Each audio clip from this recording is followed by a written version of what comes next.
தொழுகை ஒரு உயர்ந்த வழிபாடு. படைச்ச தெய்வத்தை வழிபடுகிற வழிபாடு, பரலோகத்திலே செய்யப்படுகிற வழிபாடு. தேவலோகத்திலே தூதர்கள், பரிசுத்தவான்கள், புனிதர்கள் இயேசுவின் இரத்தத்தால் கழுவப்பட்டு நீதிமானாக்கப்பட்டு பரிசுத்தமாக்கப்பட்டு இயேசுவால் பரலோகத்தில் கொண்டு செல்லப்பட்ட தேவ தூதர்களால் அழைத்து செல்லப்பட்ட நீதிமான்கள் கூடி ஆராய்ந்து தொழுது கொள்கிற வழிபாடு பரலோகத்திலே செய்கிறது போல இந்த பூமியிலே செய்து கொண்டிருக்கிறோம். தொழுகை செய்கிற நீ முக்தி அடைகிறாய், தொழுகை செய்கிற நீ ரட்சிப்படைகிறாய், தொழுகை செய்கிற நீ நீதிமானாகிறாய். தொழுகை செய்கிறவன் இயேசுவின் மீது தன் இருதயத்தை பதிய வைக்கிறவன், தேவன் மீது பிதாவாகிய தேவன் படைத்தவர் மீது அன்பு வைக்கிறவன், அல்லாஹ்வின் மீது அன்பு வைக்கிறவன் இந்த சாபத்திலிருந்து பாவத்திலிருந்து விடுதலை பெறுகிறான். நீ தேவனிடத்தில் அன்பு கூறும்போது தேவன் உன்னை அன்பு செய்கிறான். தேவனுக்கும் மனிதனுக்கும் நீ பிரியமாக இருக்க முடியாது. தேவன் மேல் வைத்திருக்கிற பிரிய பாசம் தேவனை உண்மையில் என்ன செய்கிறது? அன்பு செய்ய தூண்டுகிறது. உம்மை சார்ந்து வாழ்கிறேன் ஐயா, நீர்தான் என் கோட்டை, நீர்தான் என் அரண், நீர்தான் என் பாதுகாப்பு. இந்த உடல் நீர் தந்தது, இந்த உயிர் நீர் தந்தது, எனக்கு தந்திருக்கிற வீடு, நிலம், மனைவி, மக்கள், உறவுகள் நீர் தந்தது. நீ தான் எனக்கு பெருசு, நீங்க தான் எனக்கு பெருசு, பெரியவர் நீர் எனக்குள்ளே இருக்கிறீர், அது போதும். எல்லாம் என்னை விட்டு போனாலும் என் மீட்பர் எனக்குள் என்னோடு இருக்கிறார். யோபு சொல்றார். 12,000 ஆடுகள், மாடுகள், ஒட்டகங்கள், 10 பிள்ளைகள் எல்லாம் ஒரே நாளிலே தன்னை விட்டு போகிறது சொல்லுகிறார். அவர் தந்தது அவர் எடுத்துக்கொண்டார். என் மீட்பர் என்னோடு இருக்கிறார். அவர் தான் உன் கடைசி வரைக்கும் கூட இருப்பார். கடைசி நாளில் அவர் தான் உன் கூட இருப்பார், வருவார். வேற எல்லாம் உன்னை விட்டு போவோம். எதை நீ கொண்டு வந்ததில்லை, எதை நீ கொண்டு போக போறதில்லை. இந்த பாக்கியராஜ் நிறைய சம்பாதிச்சாரு. அவருக்கு 2-3 வீடெல்லாம் இருக்கான். 60 கோடிக்கு அவருக்கு என்ன இருக்கான்? சொத்து இருக்கான். வராது. அவர் மட்டும்தான். அவர் கூட யாரும் போக முடியாது. ஒன்று அவர் கூட போனா இந்த ரட்சகர் தான் போக முடியும். இயேசு ஒருத்தர் தான் கூட போக முடியும். அவரை பரலோகத்துக்கு கூட்டிட்டு போகும்படியாக பரலோகத்தின் தேவலோகத்தின் வாசலை திறந்த ஒருத்தர் யாருன்னு சொன்னா இயேசு மட்டும்தான்.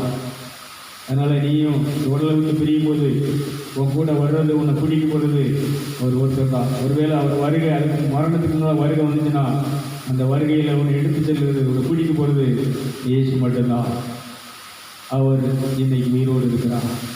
மரித்தே சதா காலங்களில் நான் உயிரோடு இருக்கேன். அப்படியே கண்களை போய் அப்படியே தியானத்தில் அமர்ந்திருப்போமா?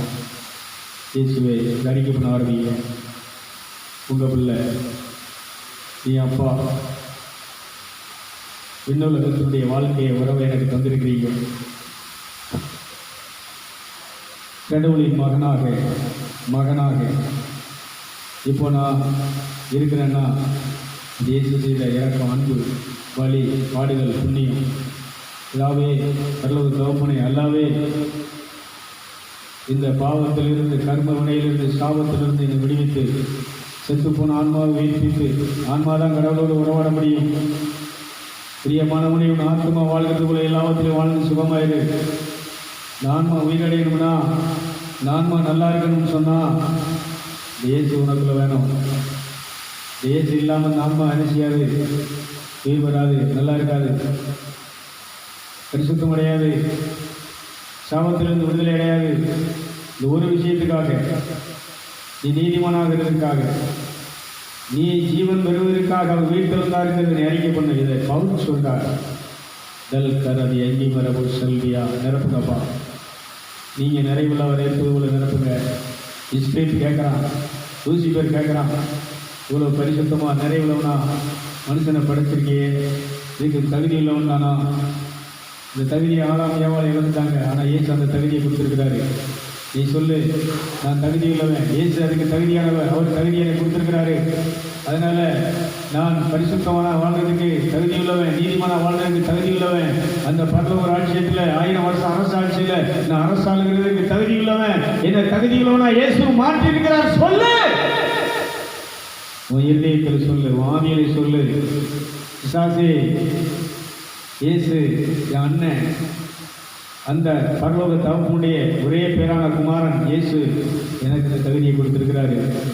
பரிசுத்தம் என்ற தகுதியை கொடுத்திருக்கிறாரு. நீதிமான் என்கிற தகுதியை கொடுத்திருக்கிறாரு. கடவுளுடைய பிள்ளை என்ற தகுதியை கொடுத்திருக்கிறாரு. இதாவது நான் வழிபாடு செய்து தொழுகை பண்றதற்கு என் மனசாட்சியை சுத்திகரித்து என்னை பரிசுத்தப்படுத்தி என்ன தகுதியோடு நிறுத்தி இருக்கிறாரு. இப்படி ஒவ்வொரு நேரமும் கண்களை மூடி புருவமத்தியில் அகக்கண்ண ஞான கண்ணை திறந்து கரங்களை வீழ்ச்சி நீ இறைவனோடு உறவாட ஆரம்பி. ஆன்மா வந்திருக்கம்பா, இயேசுவின் ரத்தத்தால் கழுவப்பட்ட ஆன்மா வந்திருக்கிறேன், இயேசுவின் ரத்தத்தால் நீதிமானாக்கப்பட்ட ஆன்மா வந்திருக்கிறேன், இயேசுவின் ரத்தத்தால் விலைக்கு வாங்கப்பட்ட ஆன்மா வந்திருக்கிறேன்.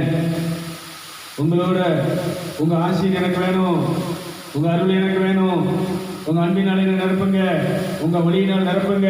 குர்ஆன் சொல்லுகிறது, அளவற்ற அருளாளர் நிகரற்ற அன்புடையோர். உன்னுடைய அருள் அபிஷேகம் அளவில்லாதது. அளவற்ற அருளாளர் நிகரற்ற அன்புடையோர். தன் உயிரை பெருசா பார்க்காம நம்மளை அன்பு செய்கிற அன்பான கடவுள் தகப்பன். ரீமானா கரபு சல்வியா ரில்மரதி எங்கி மரபு ஷோ நிரப்புங்கப்பா. அன்பினால் நிரப்புங்க, வரலால் நிரப்புங்க, ஒளியினால் நிரப்புங்க. நீ நிரப்பப்பட்டிருக்க வேண்டிய அருளால், அருள் நிறைந்தவர்கள், அருள் நிறைந்தவர்களே வாழ்க. இந்த உலகத்தில் இருக்கக்கூடிய எல்லா பெண்களுக்குள்ள நீ ஆசீர்வதிக்கப்பட்ட இறைவனுடைய புள்ளன் தேவதூரன் வாழ்கிறான். அருள் தான் பெரிய சொத்து, அழியா சொத்து, பரலோகத்துக்கு கூட வரக்கூடிய சொத்து, செல்வம், தேவனுடைய அருள் ஒளி. அந்த ஒளி தான் உன்னை வழி நடத்த போகுது, அந்த ஒளி தான் உன்னை கூட்டிட்டு போகுது, அந்த ஒளி மேலதான், ஒளியோட தான் நீ மேலே போற.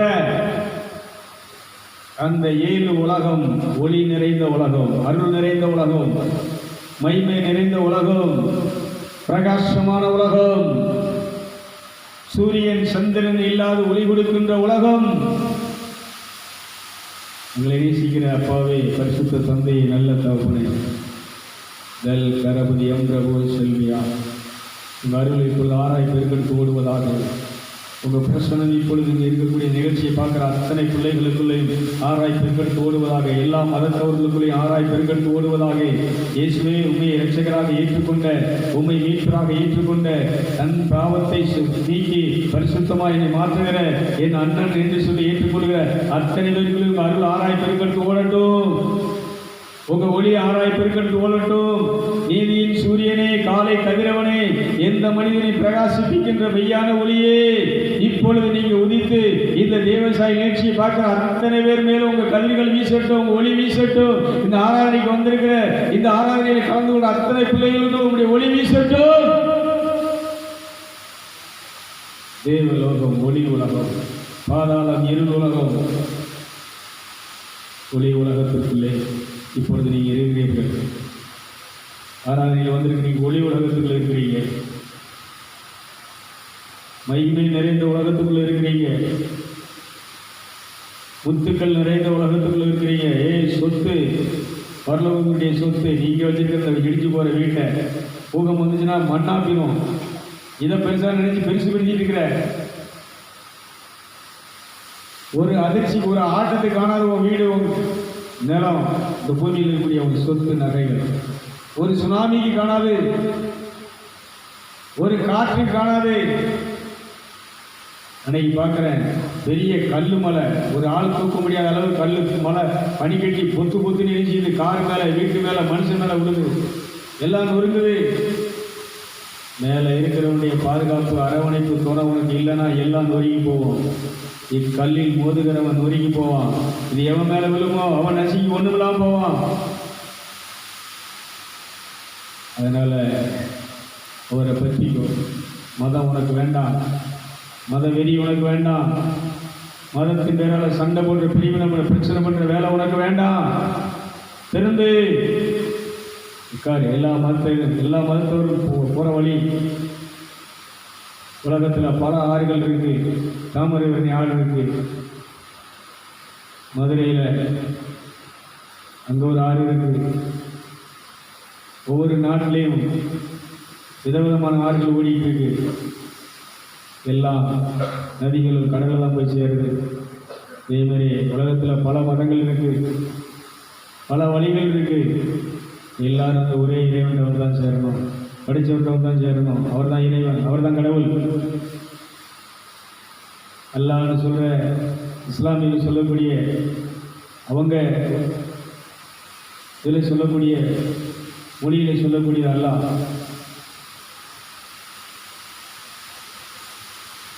எல்லாரும் அந்த ஒரே கடவுளை தான் நினைச்சுறாங்க. தொழுவதான் நீ சொல்கிற அந்த பரமபிதா அந்த ஒரே கடவுளை தான் எல்லாரும் நினைச்சுறாங்க.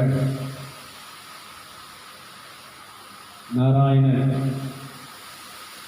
அந்த ஒரே கடவுள் தான். மொழி தான் வேறு, பேர் தான் மொழிக்கு ஏற்ற மாதிரி பேர். தமிழில் இயேசு, மலையாளத்தில் ஈசோய்,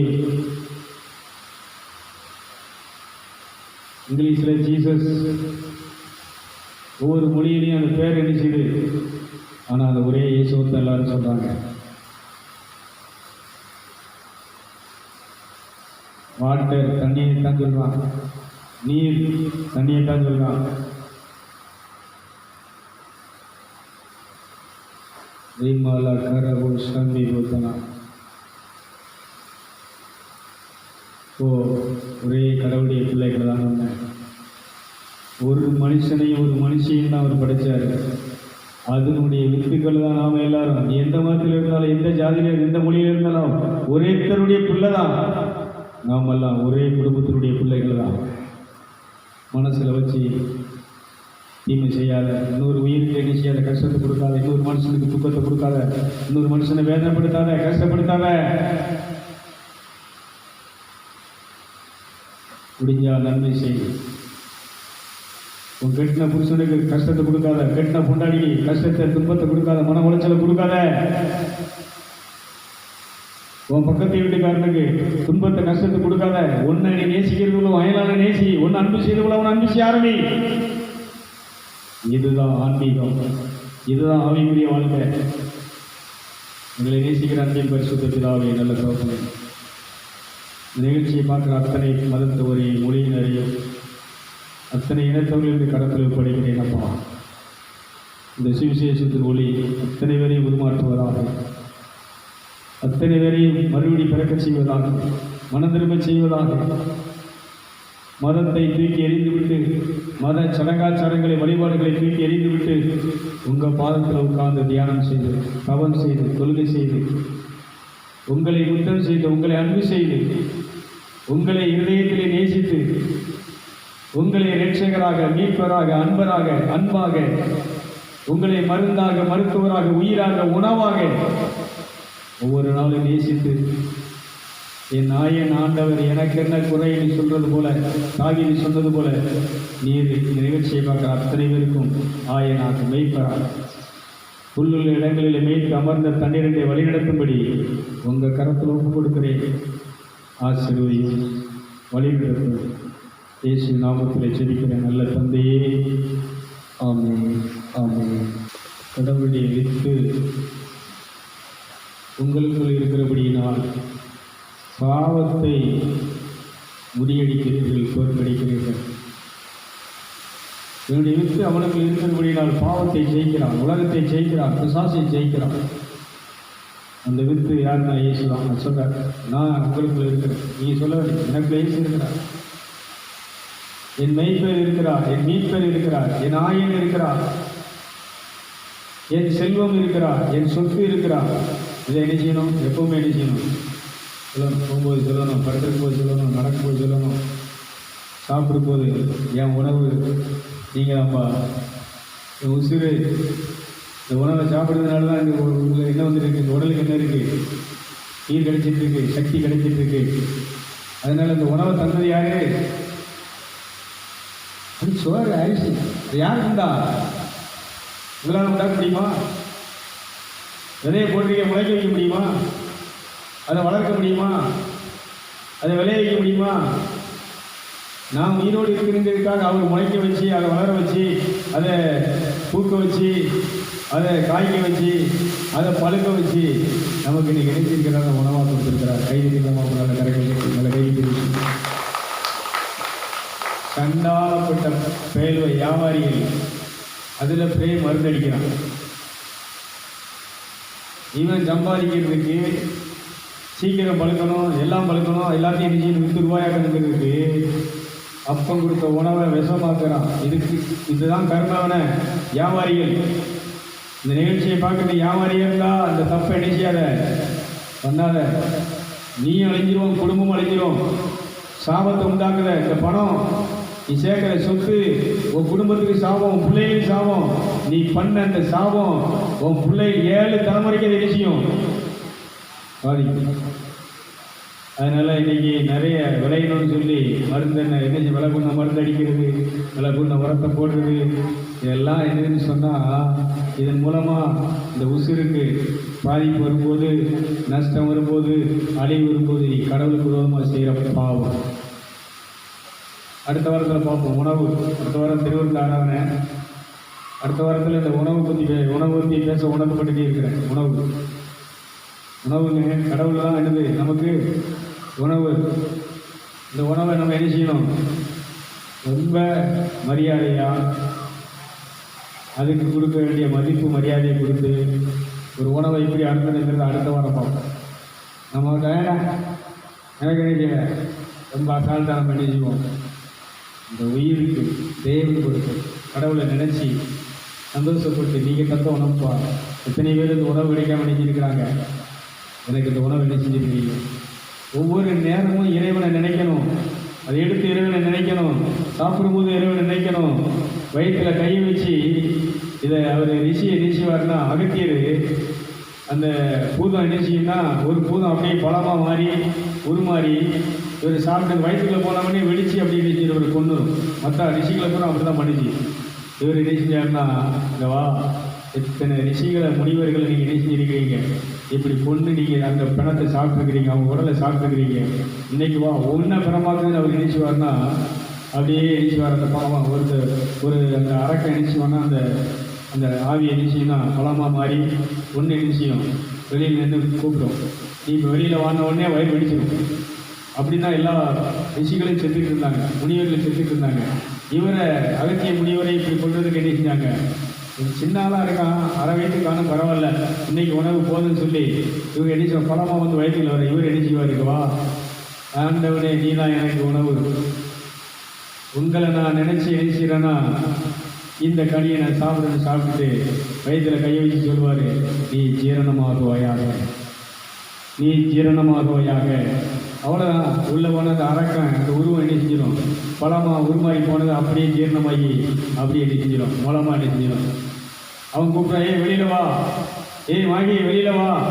காணும், அவன் காணும், அவன் போயிட்டான், இங்கே வா, உன்னையே நினைக்கிறேன். அவருக்கு அந்த கவுண்டரத்தாலே அடித்து கொள்வார். நான் என்ன சொல்கிறேன்னா, கடவுள் அதுக்குன்னு ஒருத்தனை வச்சிருக்கிறார். அகத்தியர் எலிக்கு நினைக்கிறார்னா அந்த சக்தியில் அழிக்கிறார். நான் ஏன் சொல்கிறேன்னா, உணவு எல்லா ரிஷிகளையும் இப்படி தான் கூப்பிட்டு எங்கள் வீட்டில் நீங்கள் காசு மடத்தில் நீங்கள் சாப்பிட்டு நினைச்சிங்க சந்தோஷமாக போகணுன்னு சொல்லி இவங்க ஒரு பழமாக மாதிரி அவங்க வெடிக்க வச்சு அவங்கள சாகடிச்சு செத்துட்டு இருப்பாங்க. கடைசி கடவுளுடைய கோபம் சாவணி அவங்களே அழிக்கும். அதனால தான் அதை சொன்னேன், நம்ம தவறாக இந்த உணவை உட்கொண்டோம், அதை பயன்படுத்தினோம்னா தண்டனை உண்டு. அதனால் நம்ம உயிருக்குரிய உணவு இதை எப்படி சாப்பிடணும், எப்படி நல்லா சாப்பிடணும் அப்படிங்கிறத அடுத்த வாரத்தில் பார்ப்போம். இன்னொன்று ஆன்மீக உணவு, வானிலிருந்து இறங்கி வந்த உயிருள்ள உணவு நானே. அதான் என்னதுன்னா, அடுத்த வாரம் நம்ம அவருடைய உடல், அவருடைய ரத்தம், இது மனசில் இருக்கணும். பசியாக இருக்கும்போது உங்கள் உடலை உணவாக எனக்கு தந்திரிக்கிறீங்க, நான் புசிக்கிறேன், உங்கள் ரத்தத்தை நான் நேசிக்கிறேன், பானம் பண்ணுறேன். அந்த உணர்வோடு நம்ம அடுத்த வாரத்தில் அதுக்குரிய ஆயுதத்தோடு நிச்சயம்னா இதுக்கு வருவோம். இன்னொன்று ஞாயிற்றுக்கிழமை என்பது கடவுளுடைய நாள். மறுபடியும் சொல்கிறேன், ஞாயிற்றுக்கிழமை என்பது கடவுளுடைய நாள். இதை கடவுளுக்கு செலுத்தணும். கடவுளோடு இந்த நேரத்தை நிச்சயமாக நம்ம செலவழிக்கணும்.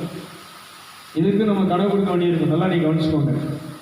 அன்னைக்கு பழைய ஏற்பாட்டு காலத்திலேருந்து நீங்கள் பார்த்தீங்கன்னா இந்த ஞாயிற்றுக்கிழமையை அவங்க எல்லாரும் என்ன செஞ்சாங்கன்னா சோறு கூட போக மாட்டாங்க, தோட்டத்து வேலையை பார்க்க மாட்டாங்க,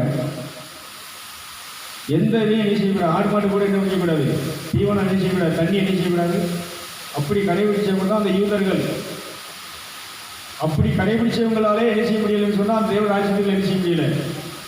நம்ம இன்னைக்கு நினைச்சா வருவோம், ஃபங்க்ஷனுக்கு போவோம், சொந்த வேலை அன்னைக்கு அர்ஜென்ட் வேலைன்னு சொல்லி பார்த்து இது பண்ணீங்கன்னா இன்னைக்கு நல்லா தெரியும், ஏதோ பணம் வர்ற மாதிரி நமக்கு தொழில் வேலைகள் விவசாயங்கள் நடக்கிற மாதிரி ஏதோ ஃபங்க்ஷனுக்கு எல்லாரும் வந்தாங்க பொய்யலுக்காங்கன்னு தெரியும். நான் ஏதாவது மிச்சம் இருக்கா? இந்த உலகத்தில் நமக்கு லாபமானது நிச்சயமானது ஒன்றே ஒன்று, சொத்துக்களோ பணமோ வீடோ புருஷனோ பொண்டாட்டி அல்ல, கூட பிறந்தவங்களோ அந்த ஞாயிற்றுக்கிழமை மனைவி கல்யாணம் வைக்கிறாங்களே, சடங்கு வைக்கிறாங்களே, பால் காய்ச்சி இவங்க அல்ல.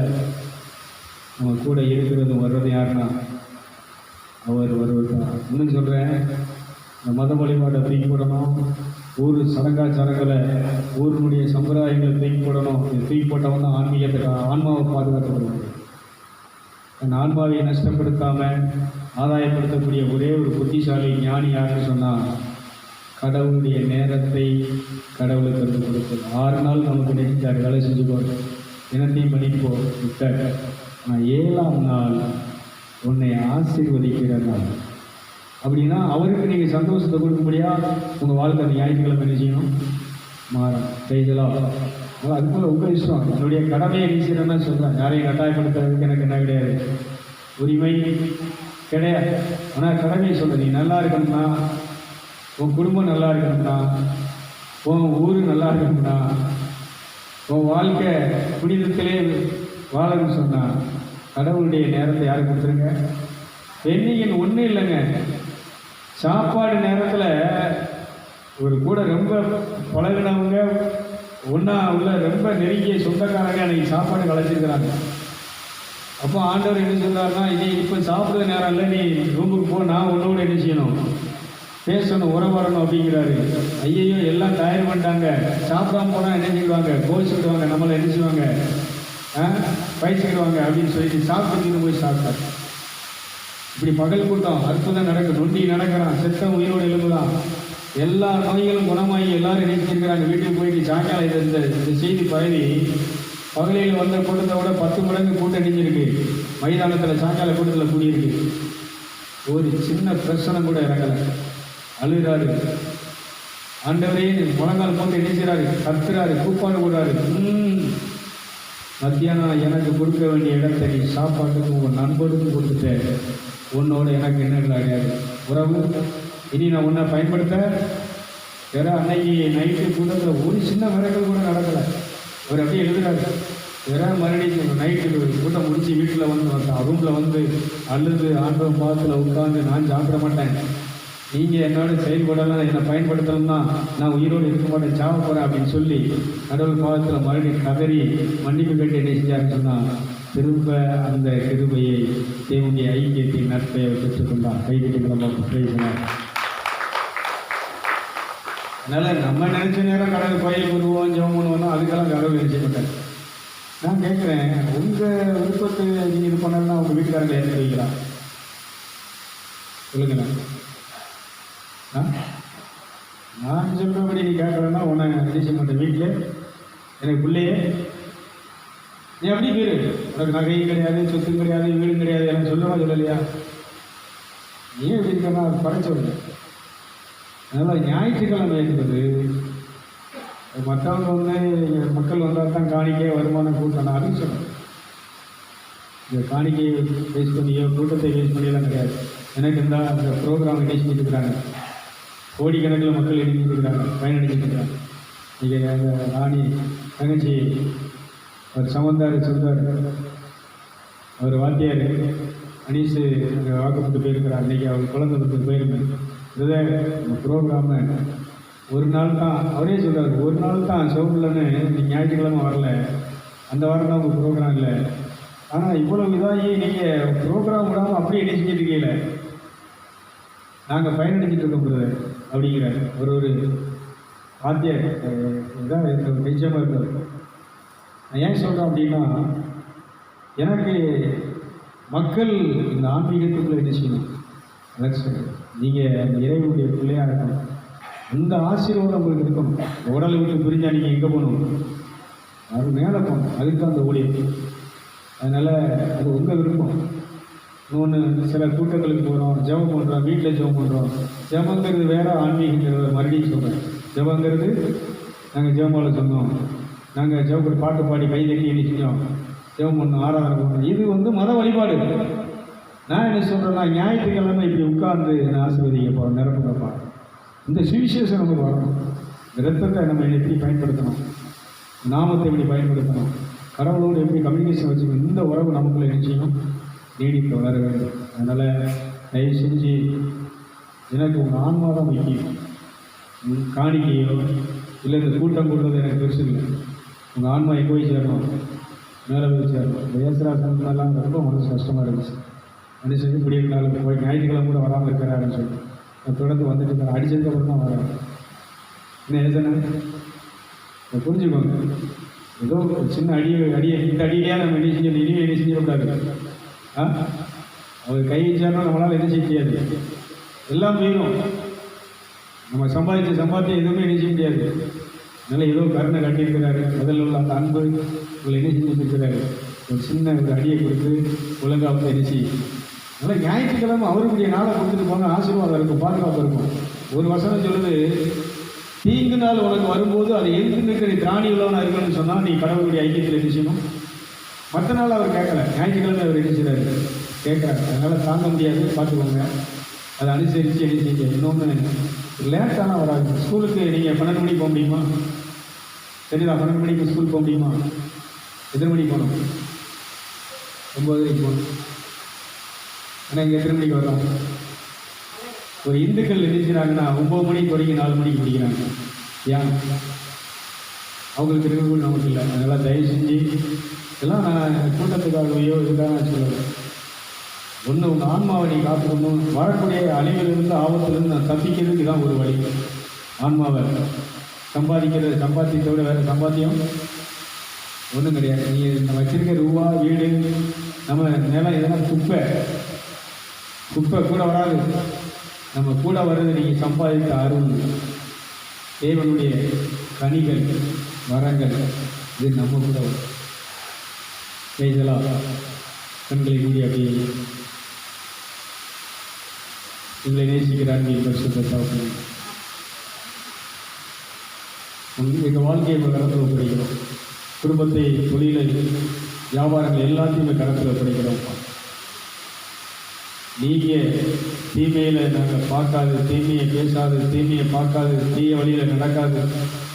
உங்கள் வழியில் நடக்க எங்களை வழி நடத்த ஆசைப்படுவோம். இயேசு நாமத்தில் ஜெபிக்கிற நல்ல பிதாவே. பாடல் பாடும்போது விஷயம் இல்லாததை ஒரு சொல்லால் இருக்க செய்தது அது அவரால் கூடும்.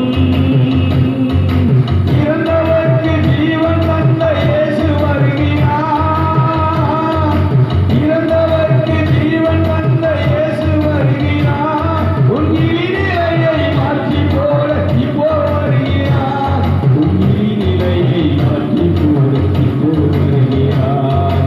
கலந்து போன கைகளை இடப்படுத்துங்கள். கல்லாடும் குழந்தால் உறுதிப்படுத்துங்கள். கலந்து போன கைகளை இடப்படுத்துங்கள். கல்லாடும் குழந்தால் உறுதிப்படுத்துங்கள். கண்களை மூடி எங்களை நேசிக்கிற அன்பின் பரிசுத்த தகப்பனே, இதோ ஒரு பிள்ளைகள் தன்னுடைய வீடுகளுக்குள்ளே, இந்த ஊர்களுக்குள்ளே கடந்து செல்கிறார்கள். ஓநாய்களின் மத்தியிலே எவனை விழுங்கலாம் என்று சொல்லி கேட்சிக்கிற சிங்கம் போல சாத்தான் இந்த உலகத்துக்குள்ளே சுற்றி திரிகிறான். அப்பா, அவனுடைய சூழ்ச்சியிலிருந்து விபத்துகள், ஆபத்துகள், மரணத்தை உண்டாக்குகிற நோய்கள், வாதைகள், கஷ்டங்கள் அனைத்திலிருந்தும் உங்கள் பிள்ளைகளை பாதுகாத்துக் கொள்வீர்களாக. இந்த சுவிசேஷ ஒளியின் மூலமாக உண்மை ஏற்றுக்கொண்டு ரட்சிக்கப்பட்டு அபிஷேகம் பண்ணப்பட்ட உங்களுடைய பிள்ளையாக்கப்பட்ட அத்தனை பிள்ளைகளையும் குடும்பங்களையும் கருத்தில் ஒப்படைக்கிறேன். எல்லா மதத்தவர்களையும் இனத்தவர்களையும் மொழியினரும் கரத்தில் ஒப்படைக்கிறோம். இந்த கட்சிக்கிற சிங்கமாகிய லூசிபர், இந்த இஸ்பிலிட்டு, இவனுடைய பிடியிலிருந்து, இவனுடைய சூழ்ச்சியிலிருந்து, இவன் கொண்டு வருகிற ஆபத்து, விபத்துகள், மரணங்கள், வியாதிகள், சங்கிலிகள் அனைத்திலிருந்தும் உங்கள் கரம், உங்கள் நெருப்பு அக்கினி உங்கள் பிள்ளைகளை பாதுகாப்பாக. உங்கள் இரத்த கோட்டைகளை ஒப்படைக்கிறேன். உங்கள் பாதுகாப்பின் வல்லமையை கட்டவிழ்கிறேன். பராமரிப்பின் கரத்தை உங்கள் பிள்ளைகளுக்கு வைக்கிறேன் ஐயா. உங்கள் பாதுகாப்பு நிலையிலே பராமரிப்பு கரத்தில் வைத்துக் கொள்ள முடியாது சொல்லுகிறேன். இந்த நாளிலே உங்கள் சமூகத்திலே வந்திருக்கிற ஞாயிற்றுக்கிழமை உண்மை நேசித்து ஆராய்ந்து தொழுது கொண்ட அத்தனை பிள்ளைகளையும் குடும்பங்களையும் கரத்தில் ஒப்படைக்கிறேன் ஐயா. பாதுகாத்துக் கொள்ளும். அந்த மீட்பை, ரட்சிப்பை, புத்தியை கொடுத்து உங்கள் இருக்கை நிலையில மறைத்து வழிநடத்த வேண்டும் என்று சொல்லி இயேசுவின் நாமத்தில் ஜெபிக்கிற நல்ல பிதாவே, என் ஆத்மாவை கர்த்தரை ஸ்தோத்திரி, என் முழு உள்ளமையுடைய பரிசுத்த நாமத்தை ஸ்தோத்திரி. என் ஆத்மாவை கர்த்தரை ஸ்தோத்திரி, அவர் செய்த சகல வாரங்களை மறவார்கள். அடுத்த வாரம் நமக்கு திருவிழா ஆராதனை, அதுக்கு ஆயத்தமாக நிச்சயம் வருவோம்.